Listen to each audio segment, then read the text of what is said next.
አንድ ቀን አሸለባ በዛው ብትቀር ሁሉንም መረጃዎች አንድም ሳላስቀርተናል። ቆይ ለምንድን ነው በዚህ ሰዓት ይሄን ሁሉ መረጃ ልትሰጠኝ የፈለከው? ሁሉንም ነገር በዝርዝር አንድም ሳታስቀር ንገረኝ፣ የሰራውን ነገር በሙሉ።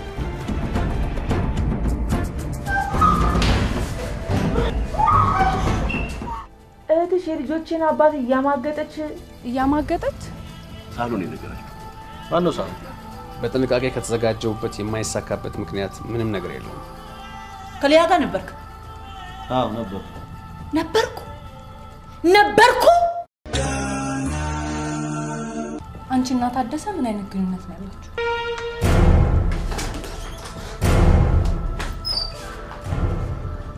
ሰዎቹ በቀድሚያ ህግ ፊት እንደሚቀርቡ መተማመኛ ካላገኘች ማስረጃዎቹን አትሰጥም። ዓለም በእጃችን ካልገባች አብረውን ለሚሰሩትም ለኛም ለሁላችንም ስጋት ነው የምትሆነው። ድረስልኝ። ምን